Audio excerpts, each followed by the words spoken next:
Just talk about that.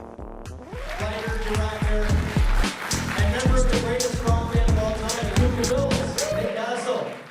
Yes. Big trouble. Hi, everyone. No one picked me up. I'm sorry we're late.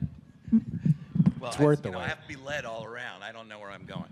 My name's But here Chris. we are. My name's Chris Alexander, former editor of Chris. Fangoria, current editor of Delirium, and it's a great pleasure to be sitting beside this man for many, many reasons. Because he's responsible for a lot of my my youth, and it wasn't just Halloween. I think The Boy Who Could Fly is probably my entry point into the Nick Castle universe. But first of all, hands together. We've already done it, but do it again one more time. Horror history sitting right here. And obviously we know Nick from marching simpatico with John Carpenter into his career, but this guy was literally raised in film, raised in Hollywood. You talk a little bit about your father, who was a great, legendary Hollywood choreographer, also named Nicholas Castle. That one's a little bit tricky, isn't it? Give it a good, there you go, all right. Can you hear me here? Oh, good. So, yes, my father was Nick Castle Sr. His real name was Nicola Casaccio from Brooklyn. He changed his name because back in the old days of vaudeville, you don't put Nicola Casaccio on the bill. You put Nick Castle or something equivalent. Right. So he changed his name because he was a tap dancer. And he had really a strong career in that world. But vaudeville then, if you all know what vaudeville, some of you people are too young to even maybe know the word, but vaudeville was just a live act that played in theaters, very much like movie theaters. So, and he danced by himself and with partners. He went on then to become a choreographer and did a lot of famous movies with people like Judy Garland and Fred Astaire and lots of folks, Gene Kelly. And then, then he went on to do movies, TV movies, and I mean TV shows like the Andy Williams Show and the Jerry Lewis Show and the Judy Garland Show. And I grew up in that world, you know, and that kind of music. So I really did always love musicals and music and dance. But that's what drew me to going into film school, where I went to USC and met a very important person in my life, John Carpenter, who got me started. And many of you probably know the story about how I became the Shape in Halloween, the first one, which was, he was my friend. He was doing a movie. He had started directing before I did, and I said, why don't I hang around the set? And he said, good, well, as long as you're around the set, why don't you put this mask on and walk?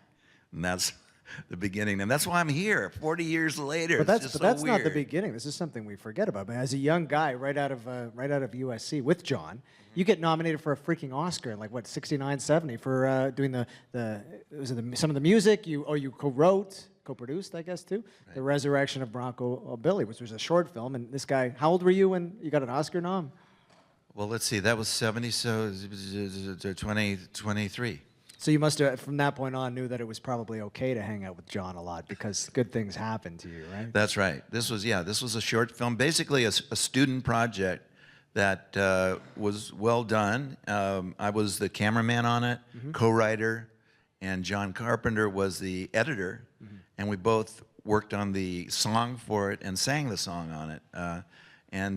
So we had a lot of fun. It was with an actor named Johnny Crawford, who I know he's very famous as the son in the Rifleman series. You all see that. Chuck Connors, yeah, with Chuck Connors. So, won an Academy Award for Short Subject in 1970. We felt, this is easy, and let's just do this for the rest of our lives. And we kind of did, but that was the last Oscar. I was going to say, you followed the Oscar up with Dark Star, which is a totally like, huh? Yeah. What's going on here? Has everyone seen Dark Star? Yeah, amazing film. Any memories of working with Dan O'Bannon on that movie? Yeah, Dark Star, for those of you that don't know, was John Carpenter's first film. It also started as a student film at USC, University of Southern California, and his partner was Dan O'Bannon. Just think of that. You had John Carpenter, who goes on to become John Carpenter, and Dan O'Bannon, for the people that don't know, goes on to become a wonderful writer and a very good director.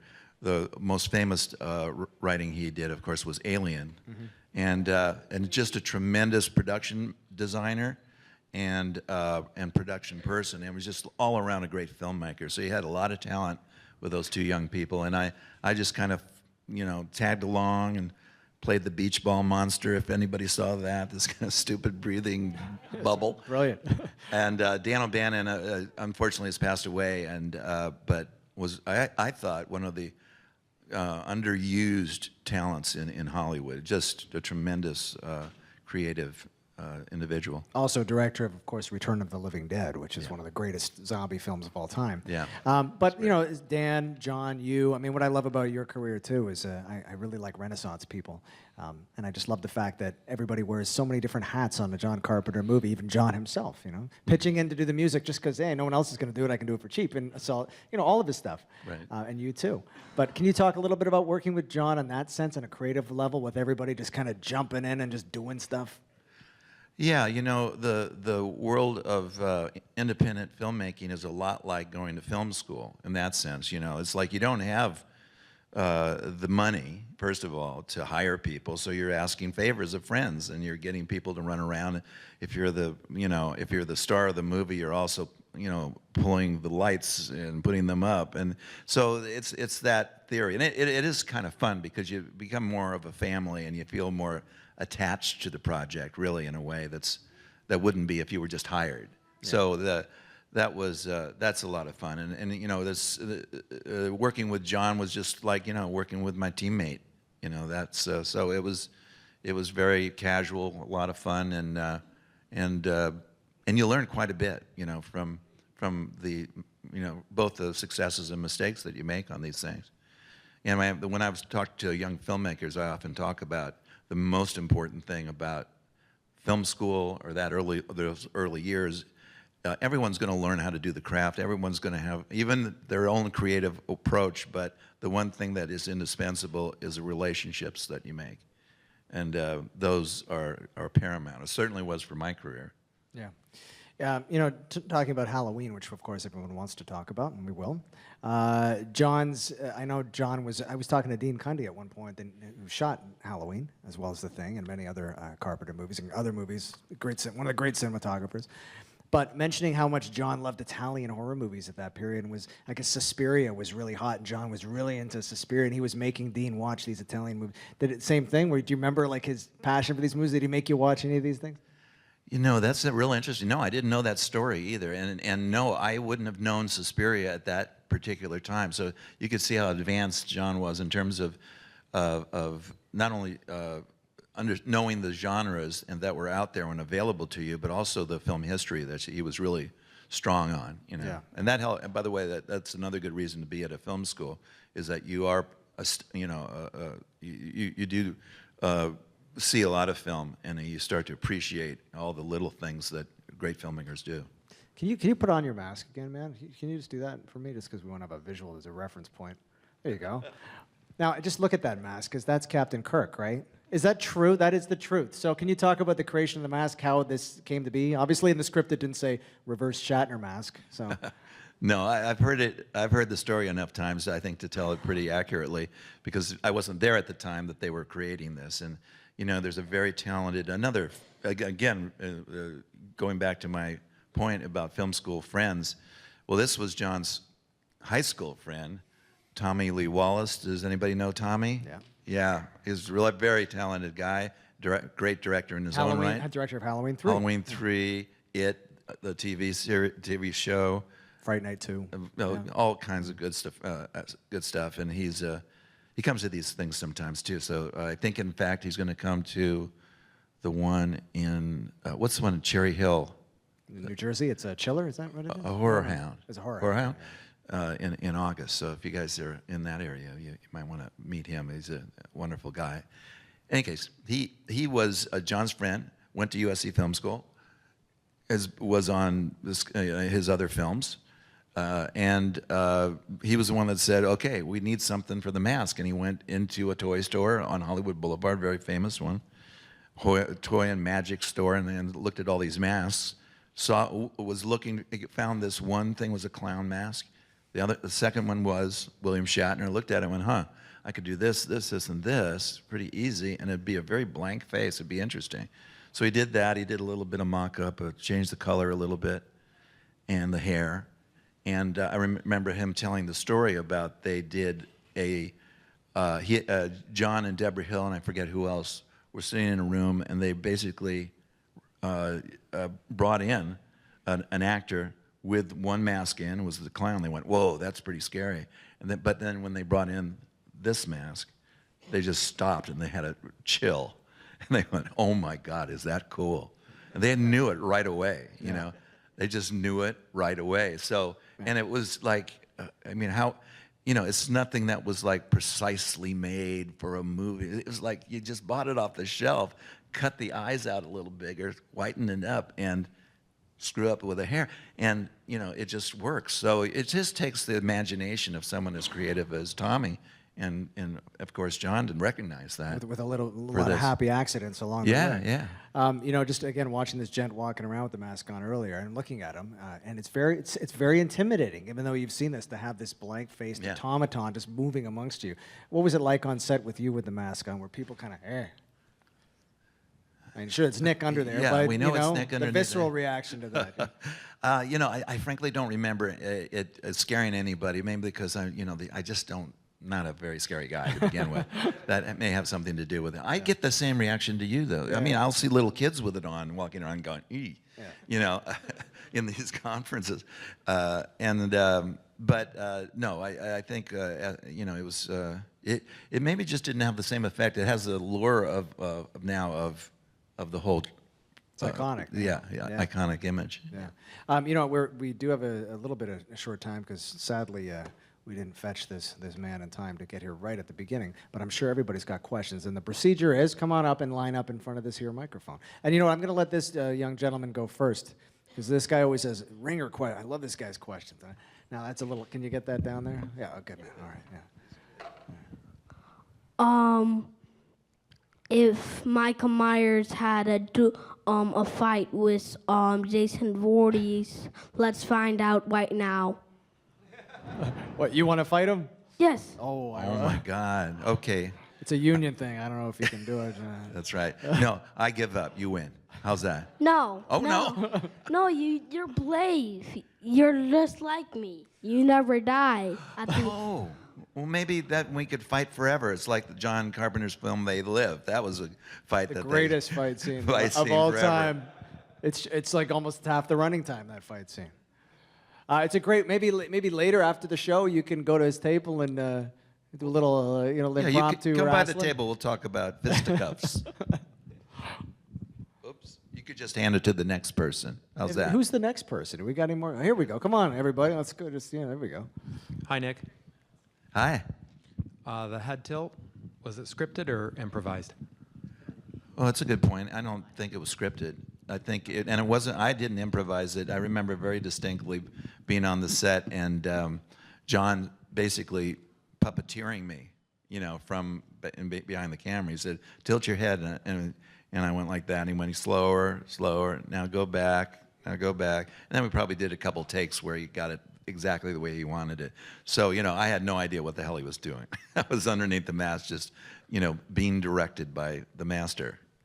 And real quick, when the shape kills the German Shepherd, how did they do that effect with the dog's legs going limp? Well, they had the trainer in the shoes and, you know, and what the shape's outfit.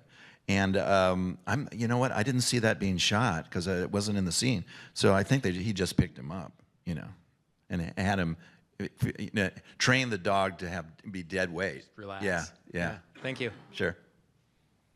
Yes, ma'am. You know, just take it off, then we'll just pass it. Phil Donahue style. I just wanted to put it at my level. I'm sorry. So short. Hi. Good afternoon. Hi. How are you? My question for you is, shortly thereafter, after the original Halloween, the writers for the very first Friday the 13th movie saw it and essentially stole the movie. This is by their own admission. I'm a big fan of their movies, but they pretty much said, we watched Halloween and we just took everything they had and put it into our movie because that was what was selling at the time. What was your guys' reaction, having made Halloween, to them pretty much stealing your movie and turning it into a blockbuster? Did you have any reaction at the time? Well, first of all, you would certainly have to ask John the next time you see him on that particular question, because once the film was done, I went on my merry way trying to become a director, like I said, and that was, in fact, when Halloween 2 came, the only thing I had to do with that was lend them the old mask that I had. I lent it back to Deborah Hill, who was producing the new one, and never got it back. Well, by the time Friday the 13th was happening, this guy was John and this guy were prepping Escape from New York, which he co-wrote, right? So never looked back. But you know, it's funny, just quickly, because John was, you know, I said the Italian horror influence of Suspiria, but Friday the 13th to me always felt like more of a rip-off of Mario Bava movie called Bay of Blood, if anyone knows that movie. Yeah, exactly, very much. But anyways, yeah. Okay. All right, thank you. Thank you. Yes. It's based on my first-hand experience wearing this mask. It's very hot. I'm sweating all the time, but I'm also laughing like at people's reactions. It's hilarious. What was your reaction like under the mask? Were you smiling like at watching people's like fright?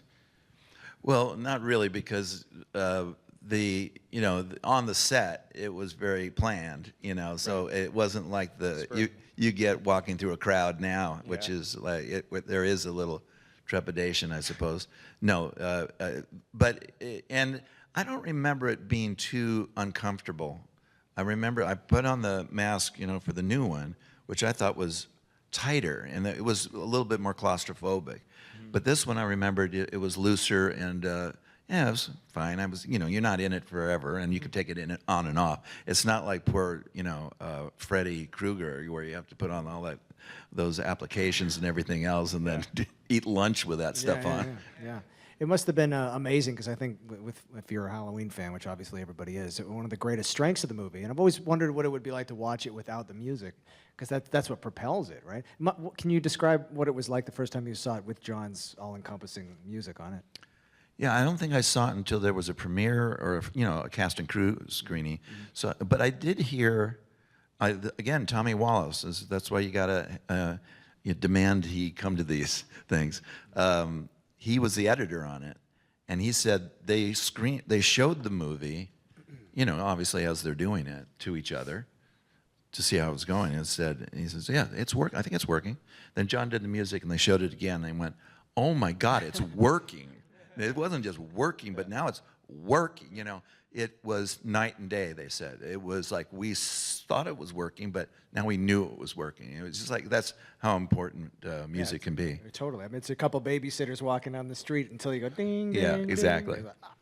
And you know, in those days, working on a film, it was much more complicated to do like a temporary music track to see what it would be like. It could be done, but it's much more complicated than it is now. For instance, I know David, Gordon Green, who's directing the new one, he has a temp trap on this thing, so he really knows what it's going to feel like. Right. Yeah, it's good. Yeah. I actually had the music playing on my phone, but it was kind of drowned out, so I turned it off. Thank you. Cheers, man. You know, John was for that music. I was really proud of him. You know, I think the American Film Institute did the 50 best scores of all time. He was in it. Well, it's certainly one of the most recognizable scores. Isn't that amazing? I mean, a guy that is really a director. I know, right up there with like freaking John Williams and That's Morricone and all these guys. It's crazy. Just wanted to say thank you for the awesome writing on Escape from New York. But secondly, I always felt that Dennis the Menace is an incredibly underrated movie. I love that movie. It was a feel-good movie for me and my brother when we were younger, and I never felt like it was a kids movie. I always thought your like approach to it, like directorially, was like very artful and consistent. And it felt like a respectful movie, and I was like, this is great. What was it like directing that? Just so everybody knows, Nick is a director. He did direct Dennis the Menace, so that's what had impact on you. That's amazing. Well, thank you. I appreciate that. I took it very seriously. I took it from, you could see it really is from a John Hughes production, first of all, and John is very careful about. I mean, I think his movies are very good, and he took this very seriously. He said, this is the story about youth before they are socialized and before they go to school. And this is their innocence. They're in all the forms that the innocence takes.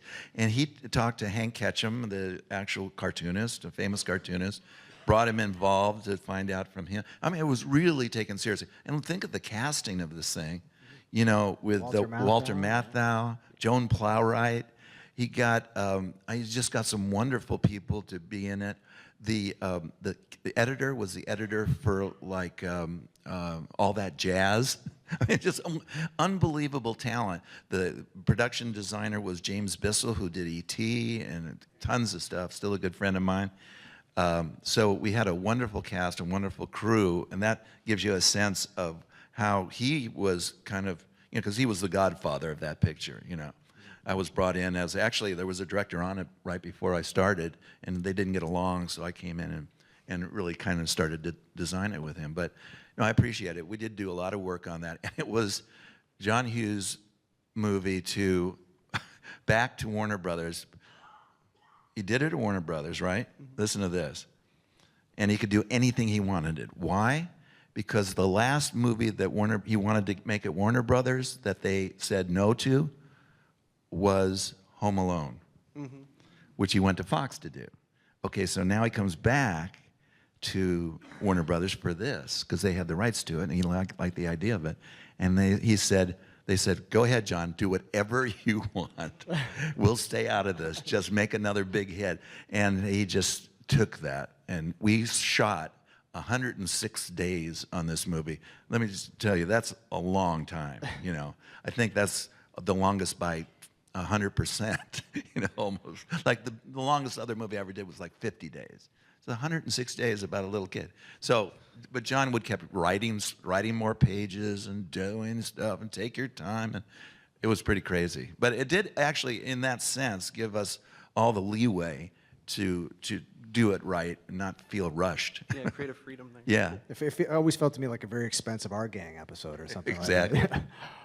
Cool, man. Thanks. Thank you. I just have two questions. I don't want to take up too much of your time, though. So after you finished filming the first movie and the premiere came out and the reactions were coming in, and did you immediately know to yourself, like, this is going to be, like, big, like, this is going places? Or did you just, in your mind, did you think it was just going to be, like, an indie film that would be pretty big for maybe a year or two, and then, it would be topped by something else and then moved on from, or... Is it still the most successful independent film? Has it been tried? I've heard that, no, it's been eclipsed by a few other things, but I don't know but it certainly was at the time. It was the highest grossing independent film. I think there was like a road it took in terms of becoming successful. I think I'm remembering this right, that the original release had horrible reviews. And, they just thought it slasher, ooh, they didn't, all these sophisticated people at these, doing reviewing movies, and they didn't get it yet. And then someone important got it. Do you know this story? You tell me. I don't know. I'll jump in. I don't know. Jump in if you know the specifics, but I think they got some good reviews so they said, hey, no, look at this movie. It's not what people are saying. And that actually influenced the audience to take a look at it, and other people. Does anyone out here know what critic it was that kind of went to bat for the movie and kind of gave it no? It's something to research anyways, yeah. Yeah.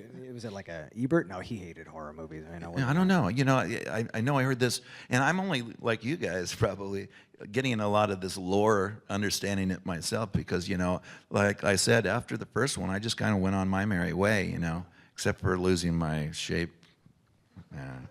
I didn't have anything else to do with the rest of them. I did work, like you were saying, with John on Escape from New York as a co-writer, which was a lot of fun. Yeah, you got to make a Western, right? I mean, yeah, that's really, exactly. Yeah. And my second quick question was, so last year when the news broke that John Carpenter was working with Danny McBride to make a new Halloween movie, and you got the call to come back as the Shape. What did that feel like almost 40 years later? Well, it took me a while to kind of consider what that meant. Unfortunately, I can't go into a lot of specifics now. The studio has asked us to be pretty mum about it so that we can, I will demand that we talk all about it once the movie comes out, because there's a lot everyone should know about who does what and how much I do and stuff like that. But the fact was, I thought it was pretty hilarious to think of doing that. I looked at, my process was to think, oh, well, John's doing it, that's great. These guys seem great. I love, by the way, Danny McBride. One of the things that I thought is, I get to meet Danny McBride. I'm a big fan. I'm like, you guys for this kind of thing. Yeah. And I said, yeah, I'm going to do this. And it was just going to be how long to do it, how much time I could afford to do it. While I'm also 70 years old now. You don't run around, for 6 weeks in a mask in the middle of the night and get hit by actors that don't know what they're doing with a chair. Which is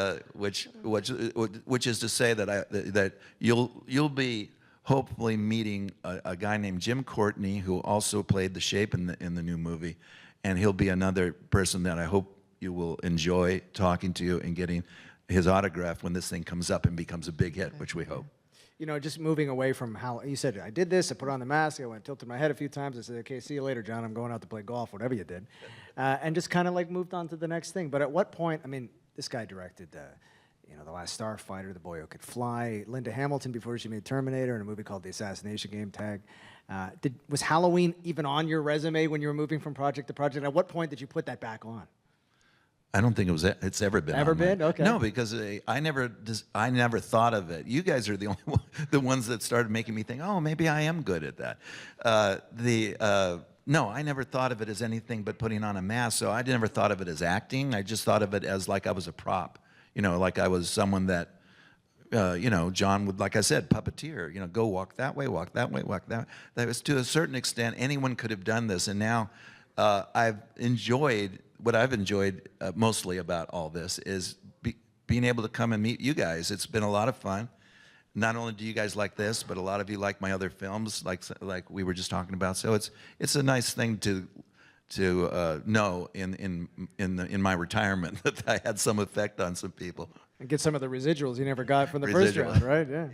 Thanks, Thank you so much for talking to me, and I really want that trailer, by the way. Oh, Make it happen. yes, I would. I do too. I wish I had some control over that, you guys. I've been putting on my Twitter feed, come on, we want the trailer, but they don't care about mine. What's your shirt? Is that Bloodsport? What is that? Bloodsport. That is, okay, all right. Yeah, Bloodsport. Okay. I just had one question about the new movie. Which sequels are we ignoring? Which ones are canon now? Okay, that's something that they've allowed me to talk about.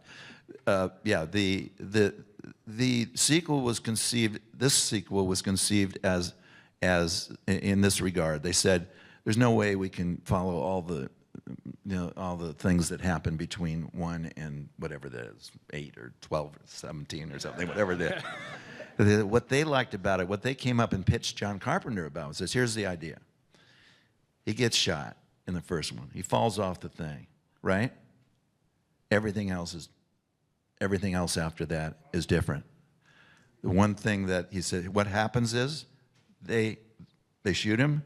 He goes into the hospital. This is something you won't even see in this. This is the backstory. They put him back in the insane asylum. Cut. 40 years later. Now what happens? That's where we start this movie. So in this universe, there's only part 1. Only part 1. So there's no fire explosion in the hospital with limbs Nothing and like all that. no. No druid cult or any nonsense like that. That's the good stuff. Awesome. Thank you. Hi, I was just wondering what your inspiration to Hook was. It seems pretty daring to take the boy who never grows up and makes him grow up and completely change sort of the whole look of Peter Pan. So I was just wondering where that came from. Okay. Well, I can't take too much credit for the concept. The concept was generated by the co-author of the story, who was also one of the scriptwriters, Jim Hart, a tremendous writer. If you ever look him up on IMDb, you'll see he did like the new Frankenstein, the new Dracula. He had a lot of very interesting movies. But his son, this is how he tells the story. His son, they were reading Peter Pan together, a little kid, about this kid at that time. And so he said, did Peter Pan ever grow up? And he's, oh dear.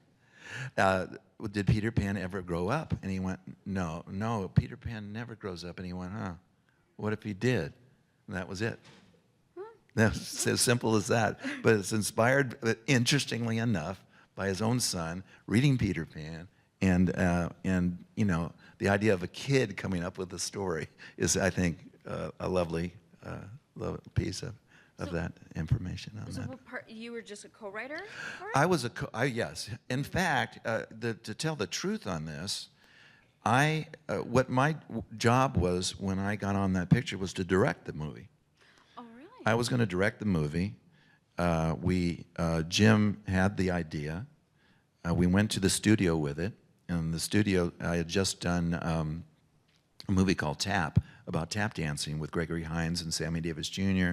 Very different movie, obviously, than anything we do here. But and the guy that ran the studio loved it.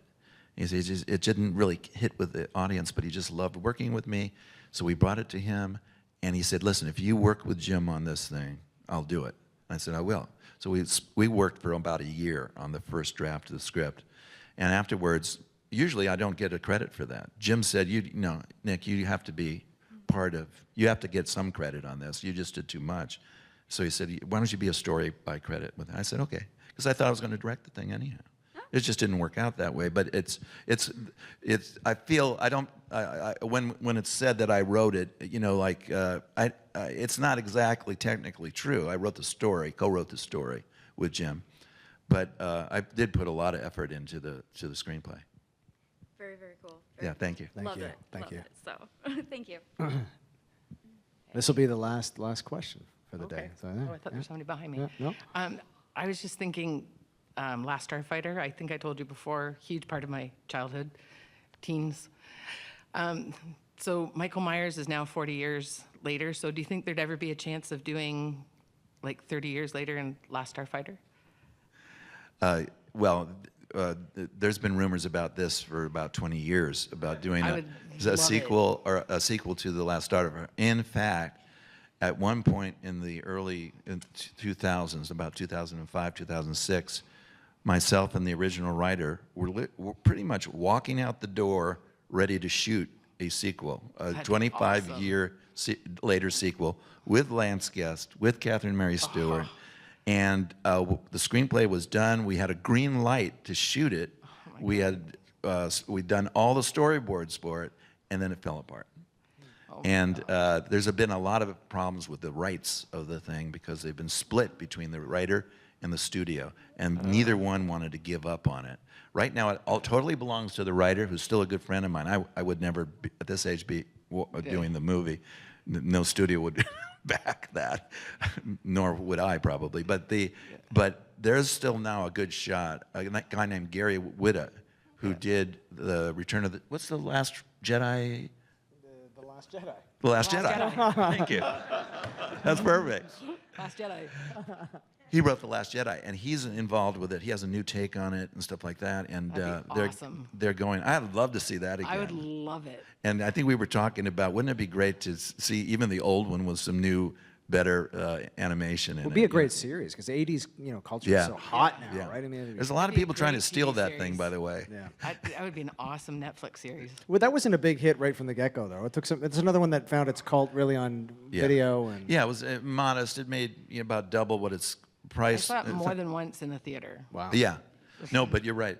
I remember I actually coming here to Toronto looking for locations for The Boy Could Fly. Wound up going to Vancouver, but I remember someone saying, "Hey, your movie's doing good." And I went, "What are you talking about?" It's the video rental. I said, "What's a video rental?"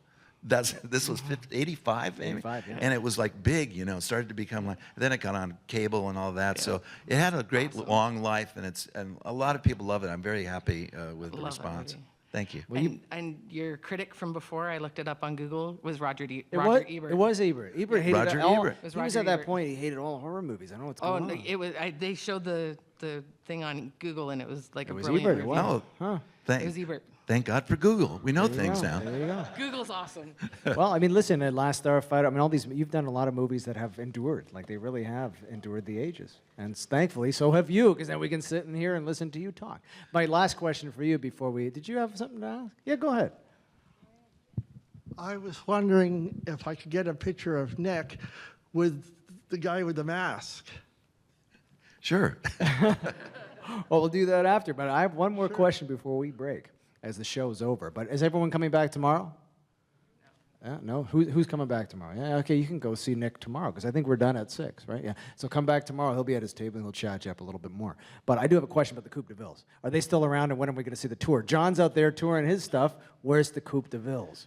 Well, John actually said, the next step has to be you guys come on stage once, at least do one song. You got to do Big Trouble in Little China. And the other thing that I've been pushing, and John said yes to, because he's doing the music, remember, for the new one. Mm-hmm. Why isn't there a Coupe de Ville song in the new movie? There has to be. It has to be like a bar band. It has to be the Coupe de Villes or something, yes, right? exactly. I mean, on the radio. yeah, down the something, street. right? Yeah. Yep. All right, so we don't know. The future of the Coupe de Villes is up in the air. But listen, everybody put your hands together for this Renaissance man here, Mr. Nick Castle. Get up. Thank you for watching the Convention Junkies coverage of the 2018 Niagara Falls Comic Con. Please like, comment and subscribe to see more, and let us know below what you think of this video. If you would like to help us with future projects, please visit our Patreon page.